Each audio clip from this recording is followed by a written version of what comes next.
So, next piece I'm going to do, I chose this particular piece because this is the UpRise Festival, and it's a particular piece that kind of shows I suppose how even Britain has evolved over the last 20, 30, 40 years with regard to racism.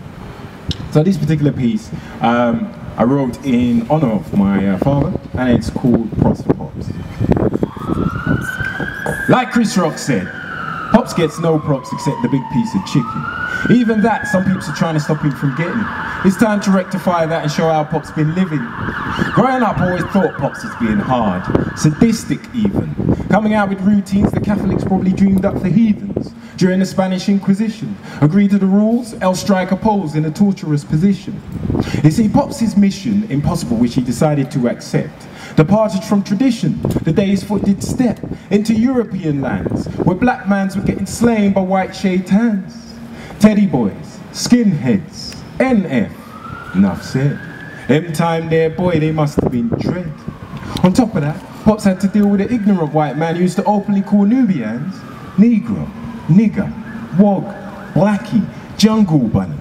Like Nubians were just lackeys to crack joke at and be funny. I mean, that shit's unbelievable.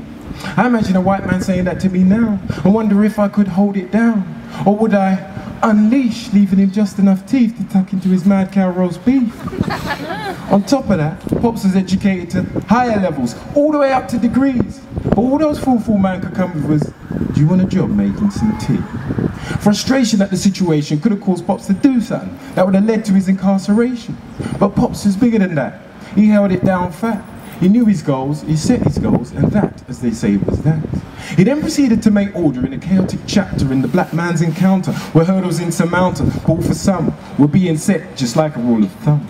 So I guess that's why there wasn't any of that petting bullshit in our household. Son, we've got to have a little talk. Pop spoke without speaking. I used to check the growling. You've an uninsured. Check the look. That was the signal for me to book. Break out, shake out of the room. Didn't wait to see what was next, because I knew it wouldn't be boom. Couldn't break out of the house though, or should I call it Alcatraz. As far as Pops was concerned, there was to be no thinking of, thank God Almighty, I'm free at last. It always used to be, where are you going? Go and read your book. I didn't bother to argue because I knew my word would have shook. Being top of the school was okay, but no reason to parlay because Pops gave no props any which way. He always used to say the schools were soft-said way, telling me how there were no calculators in his day. But when I was young though, Pops was the original Dan. After having an argument with I'd be there plotting in my mentality about how I was going to get him and make him bow down to me. Pops would be there chowing down noisily on a big plate of food. I'm showing you, my man was rude. And when done, call for me to wash the plate. That's the way to run it, boy. That's the way to berate. In my youth too, hardly any friends passed through because Pops used to screw, as if to say, who and what are you? But now I'm a bigger man, I can well and understand. You can't have every Tom, Dick and Harry in your gates or in your lands, especially if you're going on with big things and got big plans. Pops had such presence. He didn't even need to be there. Wait till your father gets home. That's the line that used to cause all the despair after going out and trying to sneak in. I'd have got away with it as well if the staircase wasn't creaking.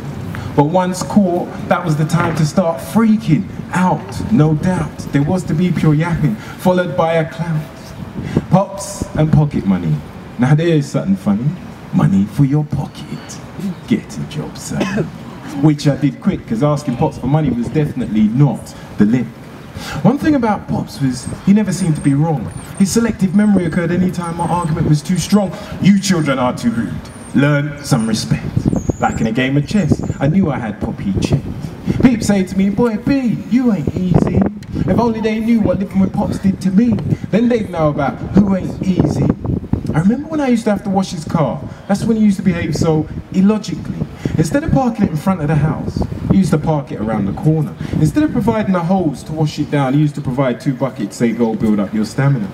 Pure mental battles we used to have. I held the stick, he held the staff. He used to dare me to cross the line, knowing full well it wasn't my place and it wasn't my time. To be getting all big up in front of his face. If you think you're a big man, you can leave this house. That's what he always used to be dropping, as if to say, are you a man or a mouse?